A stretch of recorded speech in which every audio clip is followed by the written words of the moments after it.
How are you guys doing today? I hope you are doing well.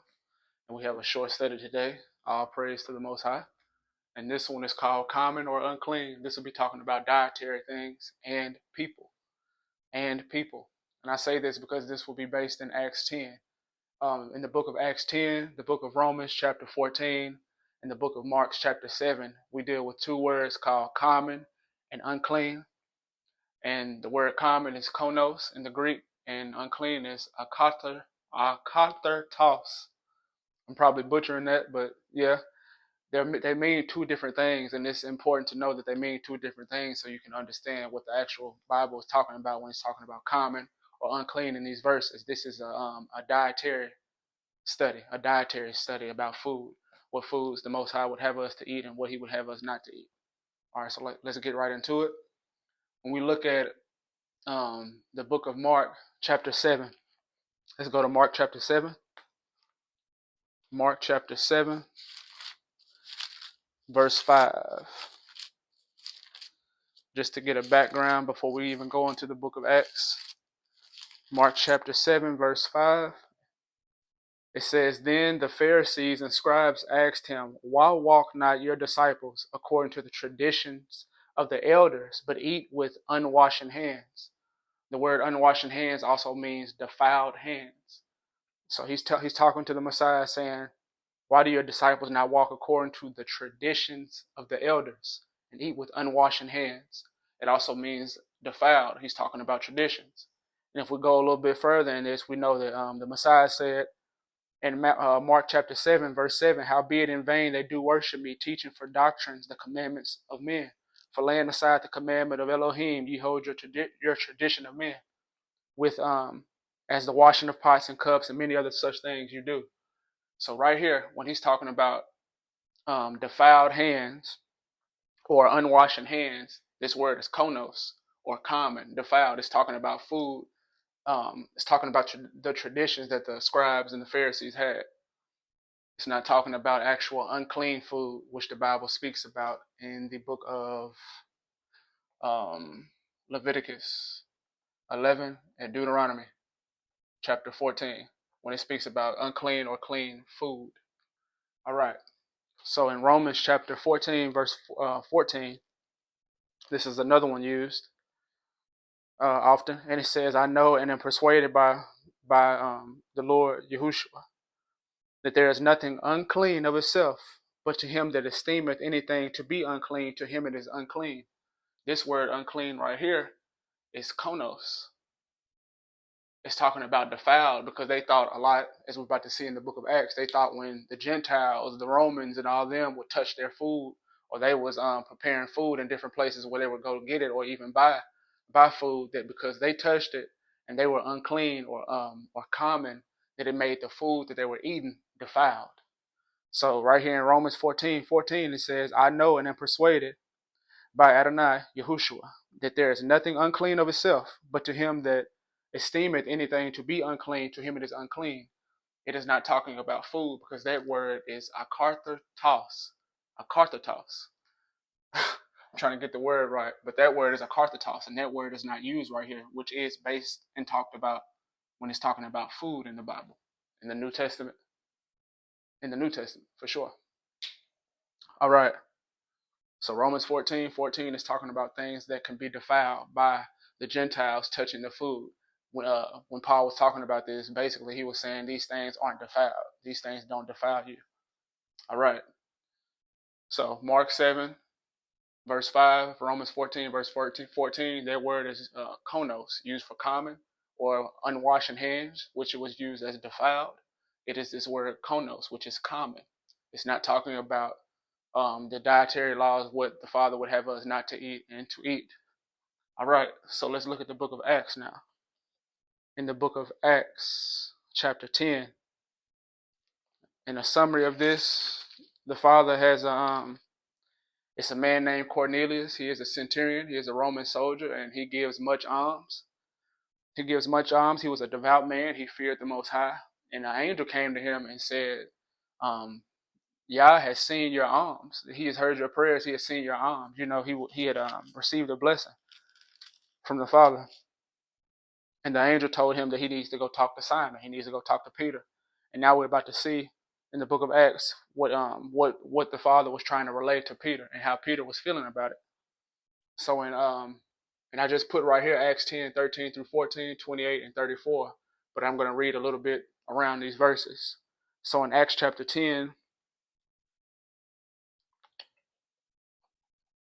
starting on at verse 9, it says, "On the morrow, as they went on their journey and drew nigh to the city, Peter went up into a housetop to pray about the 6th hour, and he came very hungry and would have eaten. But while they were made ready, he fell into a trance, a vision, and saw heaven open, and a certain vessel descended unto him, as it had been a great sheet knit at the four corners and let down to the earth, wherewith all manner of four-footed beasts of the earth, and the wild beasts and creeping things and fowls of the air. And there came a voice to him, saying, Rise, Peter, kill and eat.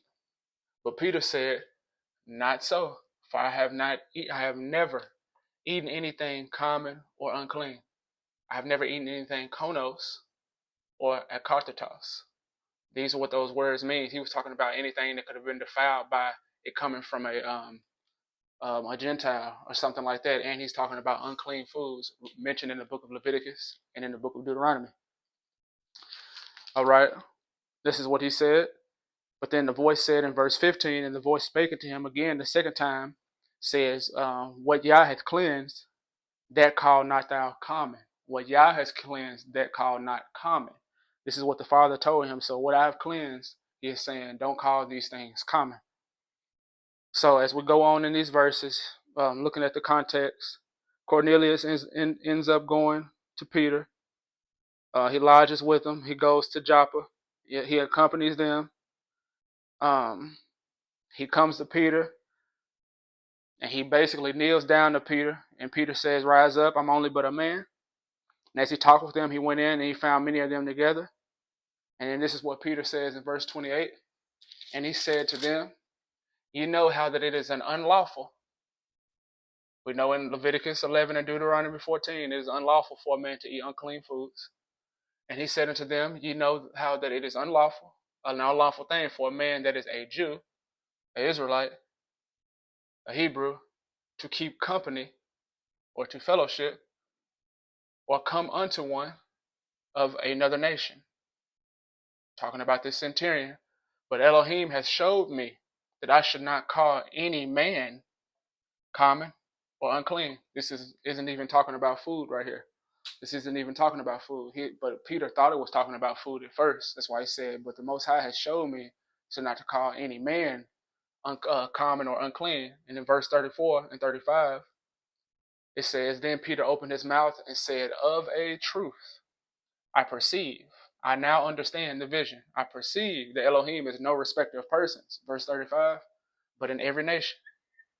As we know, the last message that goes to the world is to every nation, kindred, tongue, and people. It says to every nation, He that feareth him and worketh righteousness is accepted with him. All right. So Peter got the revelation that, okay, I've never eaten anything common or unclean. I don't eat unclean food. It's what Peter was basically saying. But the Father was trying to let him see this, give him the interpretation of this vision that he was talking about people. He was talking about people. So this is what Peter ended up saying.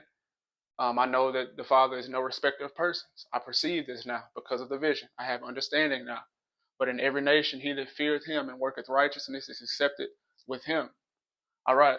So now, seeing that there is a separation between konos and a karthatos, or karthatos is talking about food is pertaining to dietary things. Konos is talking about things that could have been defiled because the Gentiles or pagans or whatever somebody wants to say was touching the food or handling or dealing with the food. That's what konos means, or common, and that's the definition and the meaning for those words in Romans 14:14, and for Mark 7 verse 5. I think it says unwashed hands. In another version, it may say defiled hands. It's konos. So there is still a separation of unclean food and clean food in the Bible, and the Most High does desire us to eat clean food still. As Christ said, He come not to take away the law, but to fulfill it. And that word fulfill in Matthew 5, verse 17 through 19. Think not that I've come to destroy the law or the prophets. I come not to destroy the law, but to fulfill. The word fulfill, if you look at that in the Greek, it means to fully preach. To fully preach. All right. So there still is a separation between the clean and the unclean, which is a part of holiness according to the Father. So I'm going to look at another verse on dietary things that is brought up a lot in 1 Timothy 4 verse 1 Timothy chapter 4 verse 4 and 5, and it's one word that makes this whole thing make sense. So it says, for every creature. So just reading this surfacely, if you don't know what some of these words mean, it means every creature. Oh, so I can eat anything. I can eat anything. For every creature of Elohim is good, and nothing to be refused, if it be received with thanksgiving, for it is sanctified. How? By the word of Yah and prayer. All right, so every creature of Elohim is good and nothing to be refused. Why would something need to be refused? Speaking that even Paul, we know that he is a Hebrew or a Jew or Israelite. Every creature of Elohim is good and nothing to be refused if it be received with thanksgiving. True, for it is sanctified by the word of Yah and prayer. The key word to understand the scripture is sanctified. What does sanctified mean? It means holy or set apart. The word sanctified means holy or set apart. So what foods are holy and set apart according to the word of Yah? Because it says, for it is sanctified. What is sanctified? Every creature that will be eaten, every creature is sanctified by what? The word of Yah. So it is holy because Yah said it is, or it is set apart because Yah said it is. Where do we see what is sanctified by Yah? In Leviticus 11 and Deuteronomy 14. Those are the ones that are sanctified by Yah. So I hope this study blessed you about the common and the unclean.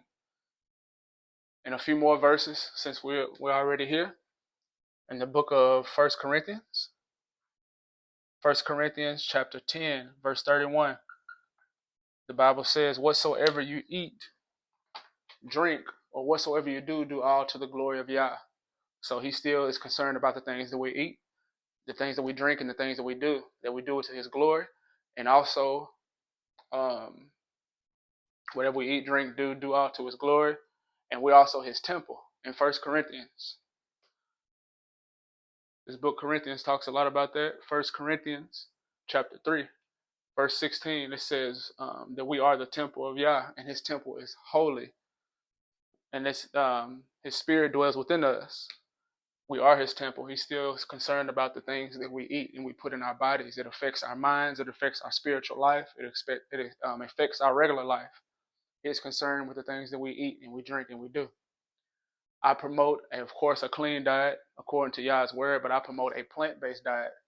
And just a quick testimony. I used to be 287 pounds. That was the heaviest I got. I'm now 168. All praise to the Most High. And this is because he pushed me towards eating a plant-based diet, and I started to feel amazing. So I eat a whole foods plant-based diet. Yes, fruits, vegetables, nuts, grains, legumes, stuff like that. You can still get all your protein. You can still get all your nutrients. You can still get your B12. You got the animals. You got the grass. You got the human being. You have the animal. You have the things that the animal is eating. I'm pretty sure you may have heard it. You can just bypass the animal, and it's like you're not getting the second-hand nutrients by getting it from the animal. You can get it all from the ground. That's where the animal gets the B12. It's always things talking about B12 deficiencies or certain things. Vitamin D3 may be a little bit good, but B12. All the animals get these things from the grass.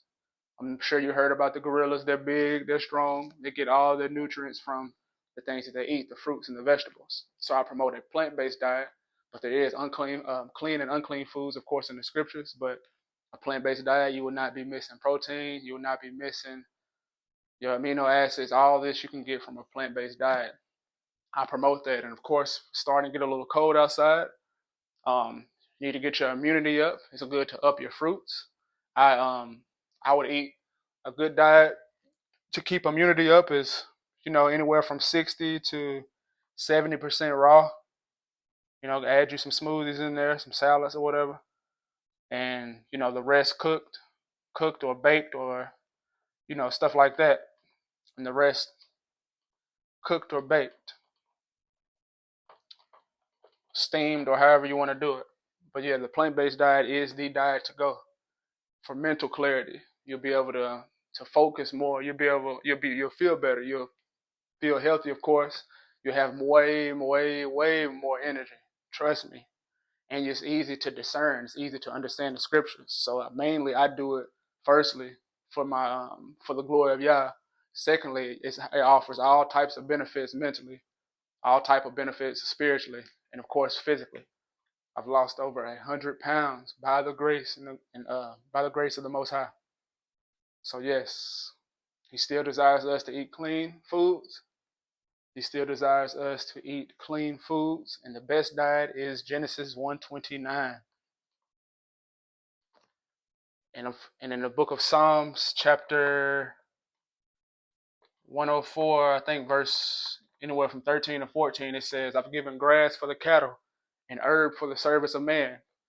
You got your burdock root, your slippery elm, your milk thistle, red clover. You have your goldenrod. There's many different herbs you can use to cleanse your body. These things cleanse your mind, cleanses your cells and stuff, get the body working, your lymphatic system, your colon, your pancreas, all these type of things. So he's giving us herbs. He's giving us fruits. Fruits. I'm big on fruits. A lot of my diet is fruits. Probably 60% of it.